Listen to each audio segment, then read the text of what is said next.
Արցախյան զրույցները շարունակվում են բարի առավոտ ծրագրի շրջանակներում ու ըստ ավանդույթի մունք այսօր երես խոսում ենք արցախյան բառով, արցախցիներին ենք հրավիրում ու ամենը կյամա յուրան գործի մասին պատմում։ Սոր մի քիչ այլ մոտեցում ենք ցուցաբերում, որովհետև սոր վեճ թա կոնկրետ մեկ անձի, մեկ անհատի կամ մեկ ընտանիքի պատմությունն ենք ծզնհետ միասին ծանոթանալու այդ պատմությանն հետ, սոր մի քիչ ընդհանրական մի քանի ծրագրերի եւ առհասարակ արցախցիների հետի տարվող գործերի մասով խոսելու ենք մի հատ շատ կարևոր մարդու, կարևոր հինչի հետի, որովհետև մեր հյուրը յուրան կյանքի ամենագիտակից տարիների հիմնական մասը Արցախում անցկացրալ ու սորել շարունակում է էլի Արցախին հետի ու արցախցիներին հետի գործանելը։ Սիրով հրավիրալ ենք Արցախի նախագահի նախկին խորհրդական սփյուռքի գծով, ինչպես նաև ներկայումս արդեն Գոյ մարդասիրական հիմնադրամի խորհրդի նախագահ Ազատուհի Սիմոնյանին մեր տաղավար, բարլույս։ Բարլույս։ Դե Ազատուհի ջան, մենք փորձում ենք մի հատ բարբառով նախ սկսեմ, որովհետև այս հաղորդման հիմնական հյուրերի հետ մենք բարբառով ենք խոսում, բայց քանի վեր դիտում վեր դու բարբառից քաջատեղյակս, լավ հասկանում ես, բայց ավելի հարմարագործնական լեզվով գրական հայերենով արտահայտվել, ուզում հունց քեզ հարմարա հատետի սոր զյուրության ինքյուրն այդ պատրաստ ես։ Պատրաստ եմ մեծ սիրով։ Շատ լավ, որովհետև մենք հրավիրալ ենք սոր զյուրույցի, վեճ թա հարցազրույցի։ Իհարկե նախ ուզում խոսենք հիմնադրամի մասին, այսինքն սորվակետից ենք ետ տրնում բիդի հետ հսնելու ենք նաև Արցախում ապրած տարիների ու Արցախում կոնկրետ Արցախի տարածքում ծավալած գործունեության մասին։ Սոր ինչ հիմնադրամա ներկայացնում Ազատուհի Սիմոնյանը։ Այսօր ես փորձում եմ իմ հասարակական կյանքի ակտիվությունը փոխակերպեմ եւ ինձ ռեալիզացնեմ արցախցիների ծառայելու մասով Գոյ մարդասիրական հիմնադրամի միջոցով։ Հիմնադրամը դերևս հիմնադրվել է իմ գաղափարակից ընկերոջ հետ Լիլիթ Մելիքյանի հետ միասին 2020 թվականին, պատերազմից անմիջապես հետո, եւ դեռ պատերազմի օրերին ես ի պաշտոնը լինելով Հայաստանում փորձում էի դերևս այն ժամանակ մեր տեղանված հայրենակիցներին սոցիալական, նաեւ նյութական աջակցություն ցուցաբերել եւ գործի մեջ դնել ոչ միայն Հայաստանի հասարակական, այլ նաեւ սփյուռքյան ներուժը համակարգելու այդ ամենը։ Իսկ ինչ նպատակով է հիմնադրվել հիմնադրամը։ Հիմնադրամը երբ որ մենք տեսանք այն ահռելի մեծ բացը, որ ստեղծվել է եւ ստեղծվելու Արցախի մի մասի ֆիզիկական կորուստից եւ մեր հայրենակիցների Հայաստանում ստիպված ապրելու հարկադրանքից, մենք հասկացանք, որ այս մարդկանց ոչ թե մեկ անգամի աջակցություն է պետք սնունդի, հագուստի, դեղի կամ նյութական, այլ պետք է երկարաժամկետ լուծումների մասին մտածել։ Եվ դա բնականաբար առաջին հերթին աշխատանք, աշխատատեղի ստեղծումն է։ Այդ օրին մենք Արծես բախտի բերմամբ Աստծո կամքով սկսեցինք շփվել Արցախցի մեր արվեստագետ գործընկերների հետ, ովքեր հայտնվել էին Հայաստանում, տարբեր արվեստի դպրոցի աշխատակիցներ, նկարիչներ, քանդակագործներ, եւ մտածում ենք ինչպես կարող ենք իրենց ներուժը, իրենց հանճարը, տաղանդը օգտագործել եւ ռեալիզացնել Հայաստանի Հանրապետությունում։ Այդ օրին այս միտքը հղացավ, որ Գոյ հիմնադրամը հիմնվի, ինչու Գոյի, որտեվ Գոյի գոյության պայքար էր։ Եվ Լիլիթի հետ միասին հիմնելով այս հիմնադրամը սկսեցինք ձեռնարկել մտածել թե ինչ կարող ենք անել, որպեսզի մարդկանց համար ստեղծենք աշխատատեղ, որը արդյունքում այսպես ասած իրան փորձի ծախսերը հոգալ կամ կիքնա ծախսած ծածկվի, այսպեսի հայերեն բառ կա։ Եվ ստեղծեցինք արվեստանոց կերամիկայի, խեցեգործության, սկսեցինք մեր շուրջը համախմբված արվեստագետներին այլ տեղեր հայաստանյան այլ մասնագետների հետ վերապատրաստել, տարբեր վարպետների արվեստանոցներ ուղարկել իրենց ուսուցման եւ ձևավորել մի թիմ, որը կարող է տալ կերամիկական արտադրանք, նկարել դրա վրա եւ հանել վաճառքի։ Այդ օրերին իհարկե սա ամբողջ գաղափար էր, թղթի վրա գրված, բայց զրույցներ մարդկանց հետ տարբեր հայաստանյան։ Բայց դուք հստակ արդեն որոշել էիք նպատակը կար եւ այդ գաղափարը ընդունելի էր ձեր կողմից։ Այսպես ընդհատում եմ խոսքը, որովհետեւ ես մեր հանդիպումից առաջ ուսումնասիրելով հիմնադրամի գործունեությունը քիչ թե շատ որքանով որ հասցրել եմ ուսումնասիրել եւ ծանոթ լինել, հասկացա, որ տարբեր ուղղվածության ծրագրեր է իր մեջ ներառում։ Մենք փաստորեն հիմա զրույցը սկսում ենք Կերամազարդից, շատ լավ։ Կերամազարդի, այսպես ասած, աշխատանքների արդյունքը հիմա մեր տաղավարում է, այստեղ շնորհակալություն, որ ձեզ հետ բերել եք, եւ այո, հիմա շարունակենք զրույցը մի քիչ ավելի մանրամասն Կերամազարդ ծրագրի մասին։ Կերամազարդը պաշտոնապես հիմնվեց 2022 թվականին Գոյ մարդասիրական հիմնադրամի կողմից, այն աշխատում է որպես սոցիալական ձեռներեցություն։ Ինչ է սա նշանակում։ Սա որևէ անձի, անհատի, այսպես ասած, բիզնես չէ, եւ այստեղում տեղի ունեցած ցանկացած արտադրանքի վաճառքից գոյացած հասույթը ուղղվում է արցախցի արվեստագետների աշխատավարձին, մեր ծրագրի պահպանմանը, հումքի ձեռքբերմանը, արվեստանոցի պահպանմանը։ Մեր շահառուները բացառապես արցախցիներն են։ Առաջին հերթին արցախցի արվեստագետները, որոնց տալիս ենք աշխատանք, հմտություն, մասնակցություն, նաև սովորացնում ենք, որ եթե չեն ուզում մեզ մոտ աշխատեն, ապագայում որևէ այլ տեղ ընդունվեն աշխատանքի այս ոլորտում, եւ երկրորդ շահառուները մեր արցախցի փոքրիկներն են, որոնց հետ մենք հանձնառություն ունենք, մեր վրա վերցել ենք այդ պատասխանատվությունը, իրենց հետ անելու կավաթերապիա, արտ-թերապիա, ինչու որտեվ նաև մեր թիմում ներգրաված է հոգեբան արտ-թերապևտ Դիանա Հովսեփյանը, ով ամեն շաբաթ փորձում է արցախցի երեխաներին արտ-թերապիայի միջոցով օգնել իրենց մոտ առկա որոշ վախեր, տրավմաներ, ստրեսներ հաղթահարելու։ Այդ առումով մենք գործընկեր ենք, գործակցում ենք Հայորդի հասարակական կազմակերպության հետ, գիտեք Հայորդի շահառուները նաև մեր հերոսների, զոհված հերոսների երեխաներն են եւ աշխատում ենք Արցախի մայրիկների ակումբի հետ, որոնց երեխաները, այս մայրիկների երեխաները եւ մայրիկները նույնպես ներառվում են մեր կավաթերապիա եւ կավագործության անվճար դասընթացներին։ Սա մեր հանձնառությունն է։ Այս 2.5 տարիների ընթացքում իշ Կերամազարդը աշխատում է, իր գործունեությունն է ծավալում, մենք ունենք 450 արցախցի երեխա, ովքեր առնվազն մի քանի անգամ այցելել են մեր կենտրոն եւ ունեցել են կավաթերապիայի այս դասընթացը։ Կենտրոնը գտնվում է Երևանում, ինչպես Կենտրոնը գտնվում է Երևանում եւ ձեր նշված թիվը իր մեջ ընդգրկում է երևանաբնակ արցախցիների։ Մեծամասամբ երևանաբնակ, բայց օրինակ Արցախի համազգայինի գրասենյակի հետ մենք կարողացել ենք Մասիսի եւ Էջմիածնի տարածաշրջանի մեր երեխաներին նույնպես ներառել։ Այդ առումով էսպայն կենտրոնացած Երևանում, բայց բաց ենք նաև արտագնա դասեր անելու, նաև հրավիրելու մեզ մոտ, եթե կազմակերպեն համագործակցության ինչ-որ առաջարկներ լինեն, որովհետև ճանաչելով ձեր գործունեությունը եւ արդեն հասկանալով հիմնադրամի մոտեցումը առհասարակ աշխատանքների կատարմանը, վստահ եմ, որ այդ հարցում բաց եք եւ կարծում եմ հնարավորության դեպքում սիրով նաև կլինեք մարզերում, որտեղ իհարկե ձեզ սիրով կսպասեն հազարավոր արցախցիներ։ Տարիքային սահմանափակումների մասով, ինչպես հասկացա, ամեն դեպքում կլինեն, բայց կա առանձին խումբ երեխաներ եւ կան մեծահասակների խումբը վերջերս մեկ ծրագիր ամփոփեցինք, որ 6 ամիս էր արցախցի կանանց էլի եւ ոչ միայն կանանց արցախցիների համար, ովքեր ցանկացել են սովորել կավագործություն եւ որպես ժամանց եւ որպես մի քիչ ավելի խորացված ֆրանսիական Լագիլդ հիմնադրամի դրամաշնորհի միջոցով մենք կարողացանք այս ծրագիրը իրագործել եւ 6 ամիս մենք սովորացրեցինք այն հմտությունները, թե ինչպես պետք է կավով աշխատել եւ նաեւ ինչպես կավի վրա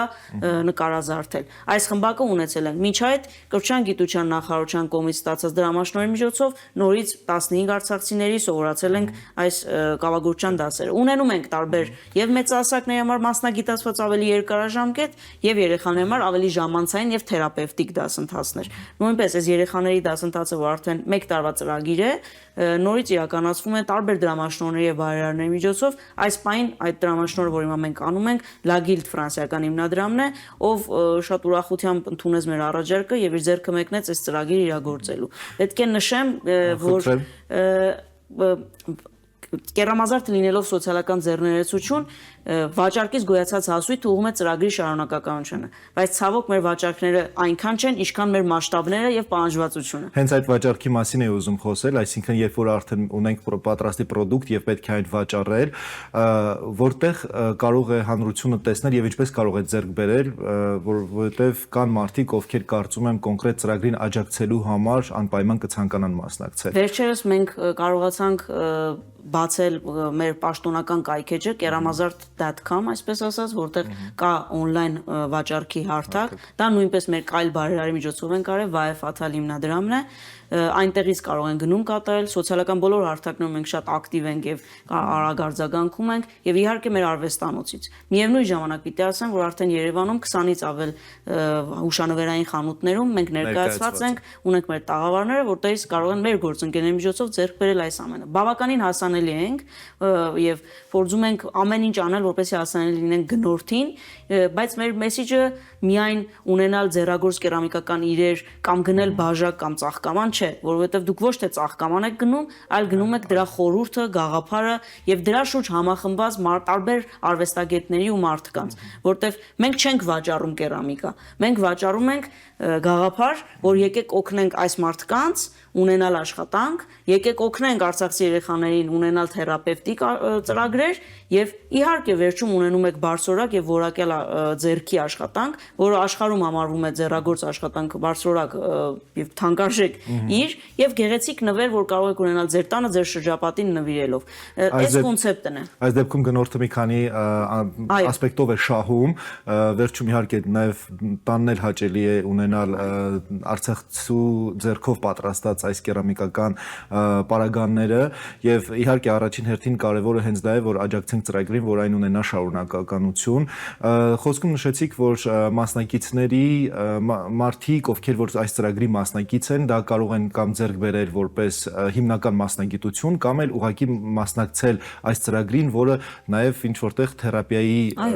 հատված է։ Ուզում եմ մի երկու խոսքով նաեւ այդ ձևավորված մթնոլորտի մասին Ազատուհի պատմեք, ինչպիսի մթնոլորտ է եւ հոգեբանական առումով ինչպիսի աջակցություն եք տալիս։ Այդ Կերամազարդի արվեստանոցը մեր կենտրոնը ինքը դարել է արցախցիների հանդիպման մեկ վայր, մեկ հասցե, միջավայր, որտեղ մանավանդ երբ որ մեր մոտ շաբաթ կիրակի օրերը բացառապես երեխաներին ենք նվիրում, մեր հանգստյան օրը նվիրում ենք երեխաներին, իսկ մնացած օրերը աշխատում ենք արտադրանք տալու մեջ։ Ձեզ էլ նույնպես հրավիրում եմ ցանկացած շաբաթ կիրակի մեր կենտրոն, որպեսզի տեսնեք ձեր աչքով, թե ինչպես են երեխաները ստեղծագործում, երգելով արցախյան երգեր, հիշելով Արցախը, նկարելով իրենց տները, պատրաստելով իրենց տան բանալիները կամ իրենց գյուղական միջավայրը, իսկ մյուս հատվածում մեկ այլ սենյակում արցախցի մայրիկները, ծնողները, ովքեր բերում են իրենց երեխաներին եւ սպասում մինչեւ դասի ավարտը, հավաքվում են սուրճի սեղանի շուրջ, քննարկումներ են անում, հիշում են իրենց եւ այն շփումը, որը բաց է թողված, քանի որ մենք ապրում ենք բավականին մեծ քաղաքում հայմատած արցախյան քաղաքների, Երևանում շփվելը միմյանց հետ, հեռավորությունը, խցանումները եւ արցախցիների ցրվածությունը Երևանում եւ ժամանակի սղությունը մարդկանց մոտ դադարեցել է միմյանց հետ շփումը։ Եվ մենք ուզում ենք ստեղծենք նաեւ այդ առիթը, որպեսզի մեծահասակները եւ նաեւ դպրոցահասակ երեխաները, ովքեր տարբեր դպրոցներում են սովորում, բայց եղել են նույն թաղից, նույն գյուղից, նույն դպրոցից ու հիմա չեն շփվում, շաբաթը մեկ օր առիթ ունենան միմյանց հետ կրկախառվելու, խոսելու բարբառով դասեր կավով աշխատելու եւ հիշելու Արցախը եւ մտածելու Արցախի մասին։ Սա մի հետաքրքիր, այսպես ասած, շատ դրական աուրայով մի օր է ստացվում այդ օրերը, երկու օրերը մեր մոտ եւ ամբողջ թիմը մեր իր հանգստի հաշվին մեծ սիրով գալիս է ծառայելու այս նպատակին։ Շնորհակալ ենք։ Իսկ երեխաները որ տարիքից են։ Երեխաները 4 տարեկանից սկսած։ Ուրեմն ես կարող եմ առաջիկա շաբաթ կիրակի օրերին իմ երկու երեխաների հետ անպայման լինել եւ ես կարծում եմ դա նաեւ առաջին հերթին երեխաների համար շատ կարեւոր կլինի։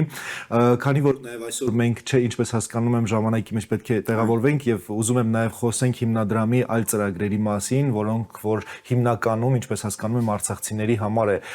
նախատեսված։ Այս ժամանակահատվածում այլ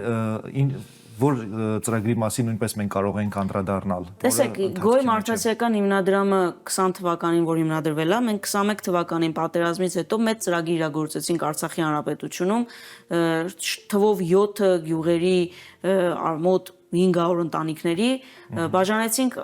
որպես սոցիալական աջակցություն անասնագլխականակ, այս դեպքում ոչխարներ, խոզեր եւ մեղվափեթակներ։ Սրա նպատակը մանավանդ այդ պահին սահմանային հատվածներ համարվող մեր Շուշիի ենթաշրջանի 4 գյուղերին Եղծաղողի եւ Մեջշեն, Հինշեն, Լիսագոր եւ Մարտունու սահմանային հատվածի մեր գյուղերին աջակցություն ցուցաբերելն էր, որպեսզի նրանք կարողանան պատերազմից հետո քանդված տնտեսությունը վերականգնելու եւ ապրելու իրենց գյուղում։ Սա արել ենք Բառնաբաս միջազգային հիմնադրամի եւ Մայրաթորի մեծ աջակցությամբ։ Այս ծրագիրը գործադրել է Գոյը իմ ղեկավարմամբ։ Երկրորդ ծրագիր, որ նորից Գոյը արել է դերևս 23 թվականին, նորից բլոկադայի օրերն էր արդեն, եւ նորից Բառնաբասի հետ միասին մտածեցինք այս գաղափարը, երբ որ ես գործուղվել եմ Մեծ Բրիտանիա որպես նախագահի խորհրդական եւ նորից հանդիպումներ անում փորձելով մարդասիրական ծրագրեր բերել Արցախ։ Այդ ընթացքում եւս 14 գյուղ մենք բլոկադայի ընթացքում բաժանեցինք գրեթե 1100 գլուխ ոչխար։ Սրա նպատակը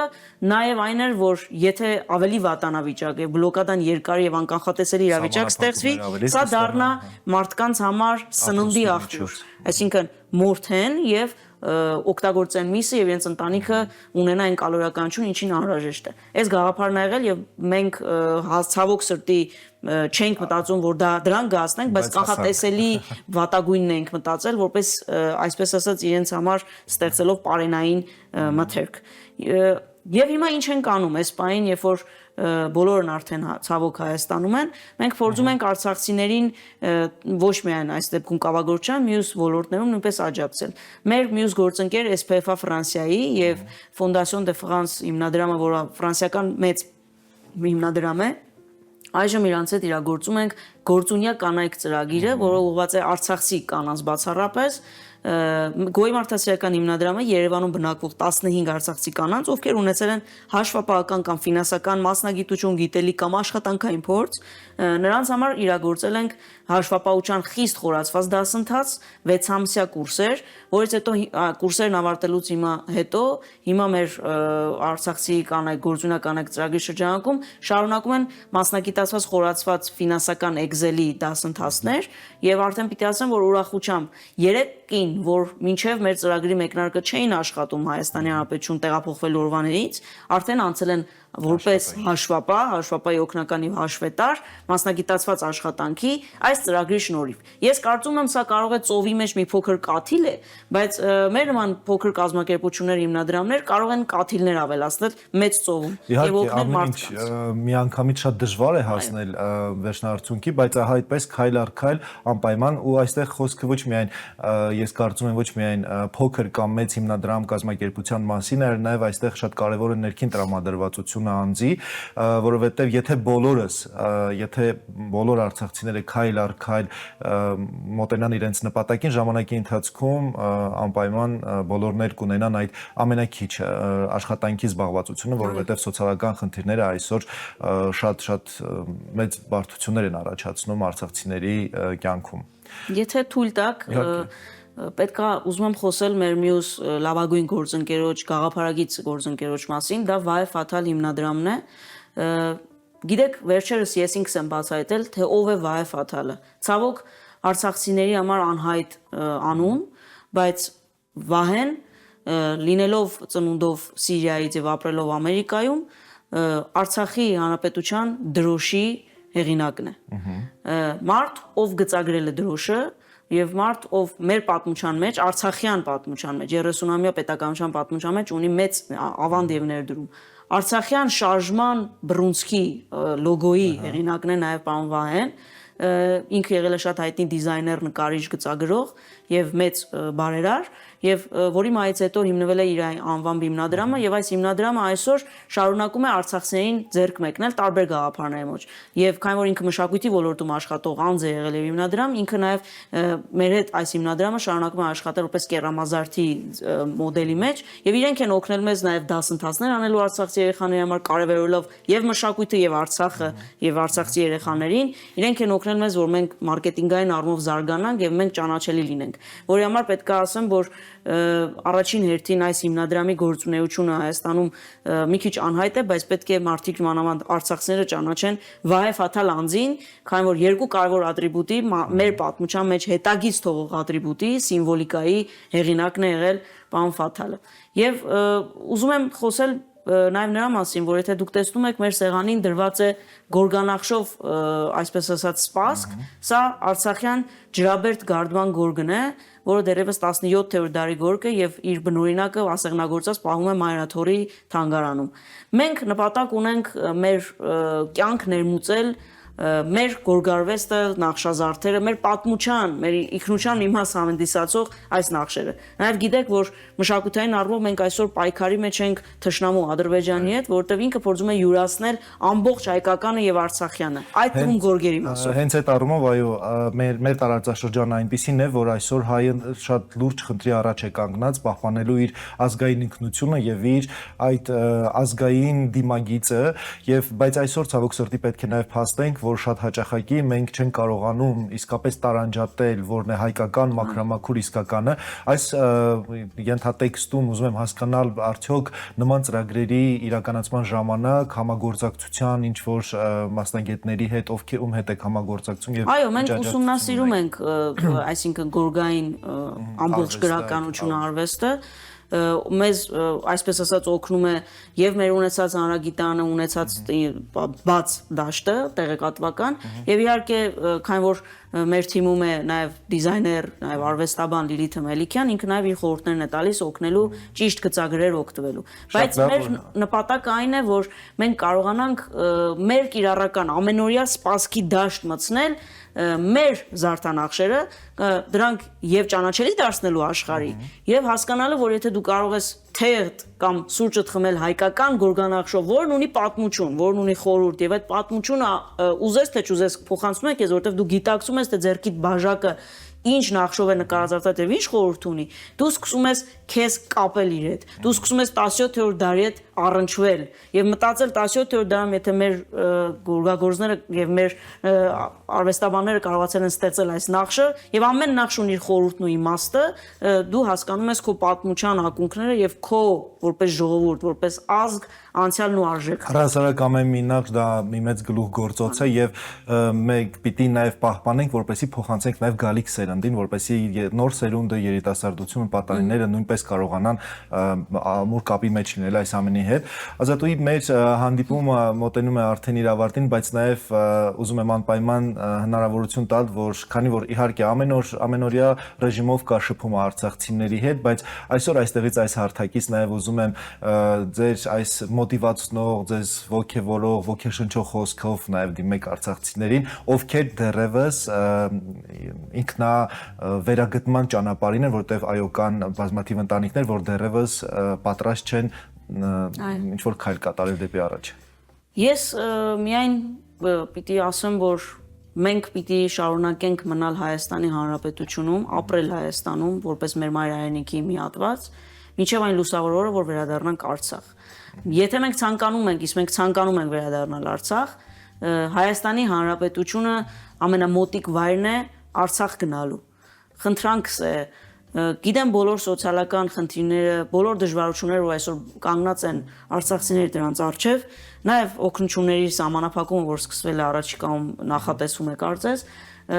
արտագաղթի մասին չմտածել եւ չփորձել լքել Հայաստանը։ Ինչքան էլ որ այստեղ դժվար լինի ապրել, այստեղ կա մի առավելություն, որ սա քոնն է։ Ես սա ասում եմ որպես սփյուռքահայ, ծնված լինելով Իրանի Հանրապետությունում, չլինելով Հայաստանի ծնունդ, չլինելով Արցախի ծնունդ, ես ինձ ավելի շատ տեր եմ զգացել Արցախում եւ Հայաստանում, քան այնտեղ որտեղ ծնվել եմ։ Եվ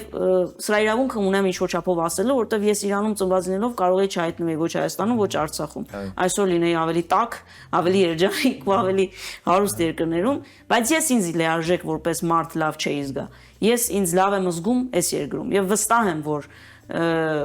արցախցիներն էլ իրենց սրտի խորքում բոլոր դժվարություններից հանդիման լինելով հանդերձ, այստեղ իրենց տեր են զգում ու լավ են զգում։ Եւ այն հույսի նշույլը, այն լույսը, որ մենք պիտի մի օր վերադառնանք մեր երկիր, վառ է մնալու այս հողի վրա։ Դրա համար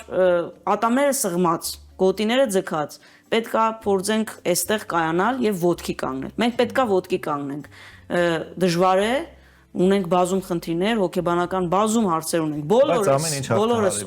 ունենք խնդիրներ հոգեբանական, որովհետև եթե մեզ իսկապես գան զննության տանեն, միջազգային որևէ կառույց գա արցախցիներին, Արցախում ապրած մարդկանց զննի հոգեկան աշխարհը, հանրար է խնդիր չտեսնի։ Բայց մենք պիտի ուժեղ լինենք, մենք պիտի վերականգնվենք։ Դրա համար վերականգնման ուղին Հայաստանի Հանրապետությունում է սկսվում, որը պիտի ավարտվի Արցախում։ Այնպես որ ես չեմ խոսում, որովհետև լոզունգ է սա։ Ես կարծում եմ եւ վստահ եմ եւ հավատում եմ դրան։ Ես գնալու եմ Արցախ։ Մի օր, չգիտեմ քանի տարեկան, բայց գնալու։ Աստված առաջ, ես եւ կարծում եմ ոչ միայն մենակ, այլ մենք միասին բոլորով անպայման կգնանք։ Շնորհակալ ենք եւ անպայման ուզում եմ նաեւ հաջողություն մաղթել ոչ միայն այս պահին խոսքս եւ ցանկությունս անձնական Ազատուհի Սիմոնյանին է վերաբերում, այլ առհասարակ հիմնադրամին եւ բոլոր նախաձեռնություններին հաջողություն ենք մաղթում։ Առաջարկում եմ ապագայում սերտ կապի մեջ լինել հիմնադրամի գործունեության հետ եւ հնարավորության դեպքում անպայման լուսաբանել նաեւ այս հարթակում։ Շնորհակալ ենք։ Բարեկամներ, տաղավարում հյուրընկալել են Գոյ մարդասիրական հիմնադրամի խորհրդի նախագահ Ազատուհի Սիմոնյանին։ Վերջում էլ բարբառավ պիտի ասենք, մտքումդ վեր տեղինի սարեր շոր կտաս, հասես բարերավ, եկեք ամեն օր մինս մինին այսինք պարլյուս եւ այդ տրամադրվածությամբ էլ առաջ քինանք։